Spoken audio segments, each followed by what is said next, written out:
Joseph drove his old pickup truck down Route 66, the endless road stretching under the gray sky of a cold, windy afternoon. He pulled up to a roadside diner, its flickering sign barely hanging on with faded letters reading, Diner and Grill.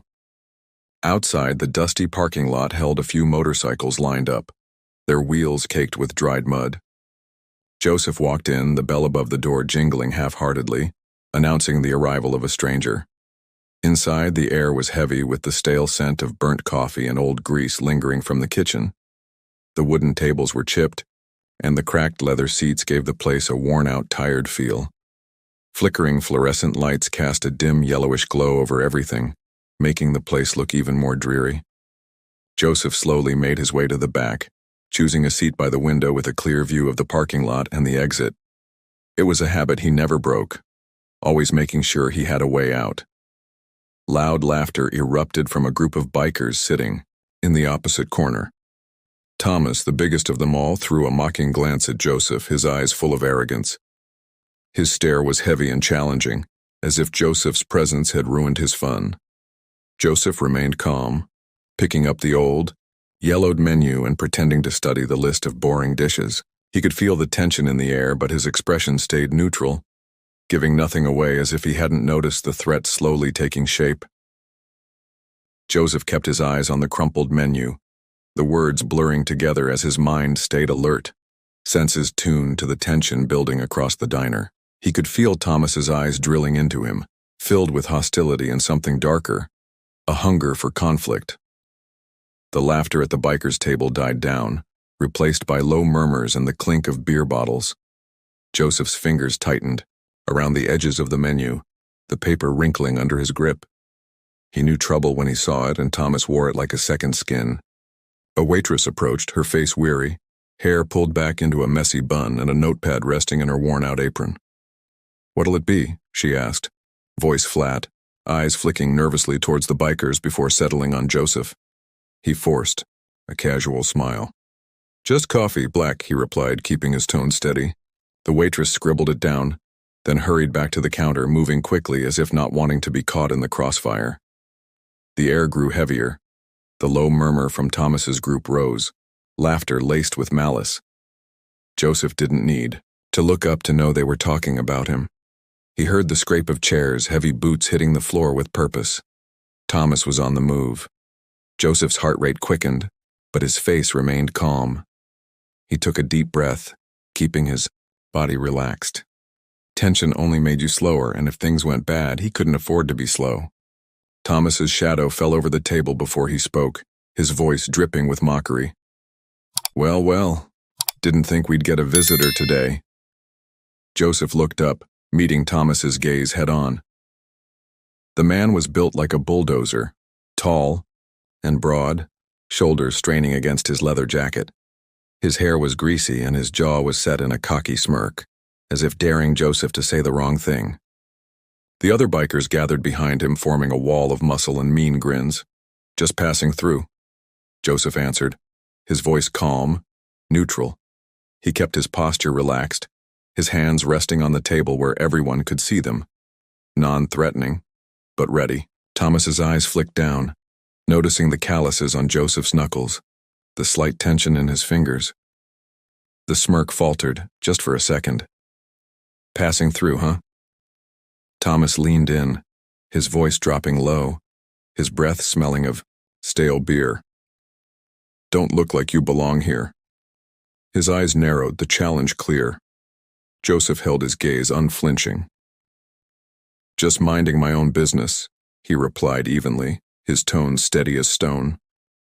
Thomas's face twisted, the arrogance giving way to irritation. He didn't like being ignored, didn't like his intimidation falling flat. The air grew colder, heavy with anticipation. Joseph could see Thomas's fingers flex, the telltale sign of a man itching for a fight. The waitress returned, her hands trembling as she set the chipped coffee cup in front of Joseph. "Here you go," she whispered, her eyes pleading for peace. Joseph gave her a nod of thanks, lifting the cup, slowly, deliberately taking a slow sip. The bitter burnt coffee tasted awful, but he swallowed it without flinching. his eyes never leaving Thomas. "You deaf boy?" one of Thomas's cronies barked, stepping forward, his chest puffed out. "Tommy asked you a question." The insult, hung in the air, meant to provoke, meant to see if Joseph would take the bait. But Joseph's expression remained impassive, calm as a mountain. He placed the coffee cup back on the saucer, the soft clink echoing in the tense silence. "I heard him," Joseph replied, his voice low, firm. "Just didn't think it needed an answer." The room fell deathly quiet. Even the hum of the flickering lights seemed to fade, as if holding its breath. Thomas's eyes darkened, his jaw clenching. He wasn't used to defiance, wasn't used to someone standing their ground. His pride was on the line now, and Joseph knew it. Thomas took another step closer, his boots scraping against the floor. He towered over Joseph, his shadow swallowing the man beneath him. "You got a smart mouth," he hissed, his fist tightening. "Maybe I should teach you some respect." Joseph's muscles tensed, but his face remained unreadable. He'd been in enough fights to recognize the signs. The way Thomas's shoulders squared, his weight shifting forward, ready to lunge. Joseph's pulse quickened, his instincts screaming at him to move, to strike first. But he stayed rooted, calm, waiting. The other bikers watched, grinning, their eyes gleaming with anticipation. They wanted a show, wanted to see Thomas break him. Joseph saw the trap. If he fought back, they'd all jump in, and he'd be outnumbered, beaten bloody. But if he did nothing, he'd be marked as weak, an easy target. His gaze flicked to the window, the exit still within reach. If he was quick, he could make it, get to his truck, and leave this godforsaken place behind. But then he saw her. The waitress, standing behind the counter, her face pale with fear, her eyes wide and pleading. If he ran, she'd pay the price. Thomas would take his anger out on her, and Joseph couldn't let that happen. He turned back to Thomas, his eyes cold as steel. "You want to teach me?" he asked, his voice steady, controlled. "Then go ahead. But you better be ready to learn something too." The challenge hung in the air, heavy and electric. Joseph braced himself, ready for the storm that was about to break. The diner fell silent, the air thick with tension as Joseph's challenge echoed off the cracked tiles and faded wallpaper. For a heartbeat, no one moved. Then Thomas's lips twisted into a grin, mean and wild, his eyes flashing with excitement. "You got guts, I'll give you that," he sneered, cracking his knuckles. The other bikers circled around, cutting off any chance of escape. They smelled blood in the water, hungry for a fight. Joseph's muscles coiled like springs, his senses sharp. He knew how this would go. Thomas would make the first move, trying to prove his dominance. The others would watch, laughing, jeering, waiting for a sign to jump in. He was outnumbered, but he wasn't outmatched. Not yet. Thomas's fist came fast, aimed at Joseph's jaw with the force of a sledgehammer. But Joseph was faster. He ducked, the punch whistling past his ear, and sprang up, driving his shoulder into Thomas's chest. The impact was solid, forcing Thomas to stumble back, his boots skidding on the linoleum floor. The bikers roared in surprise, their bravado faltering as they watched their leader stagger. Thomas's eyes burned with fury. His pride was on the line now, and he couldn't afford to look weak. With a snarl, he charged again, his fists swinging, wildly. Joseph dodged the first blow, then the second, his movements fluid, controlled. He waited for the opening, the split second when Thomas overextended, his balance faltering. Then Joseph struck, his fist connecting with Thomas's ribs, the sharp crack echoing through the room. Thomas grunted in pain, his face twisting in rage. "You son of a—" His words were cut off by another hit, this time to his gut, knocking the wind out of him. He doubled over, gasping, his bravado crumbling. But before Joseph could press, the advantage, one of the other bikers lunged at him, catching him off guard. The man was built like a bear, all muscle and bulk, his arms wrapping around Joseph in a crushing grip. Joseph struggled, feeling his ribs compress, his breath coming. In short, sharp bursts, another biker swung at him, the punch landing on his cheekbone, pain exploding in white-hot sparks behind his eyes. The room spun, the faces of the bikers blurring together, their laughter echoing in his ears. Joseph gritted his teeth, fighting through the dizziness. He couldn't go down. Not here. Not like this. With a burst of strength, he twisted his body, slamming his head back into the bear-like man's nose. There was a sickening crunch, and the man howled, his grip loosening, just enough for Joseph to break free. Joseph stumbled, catching himself against the table, his vision swimming. Blood dripped from his brow, stinging his eye, but he blinked it away, his focus locking on Thomas, who was back on his feet, fury radiating off him.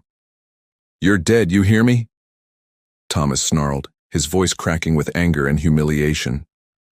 The other bikers closed in, their faces twisted with malice. They weren't going to play fair. They never intended to. It was a pack mentality, and they were out for blood. Joseph's fists tightened, his body bracing for the onslaught.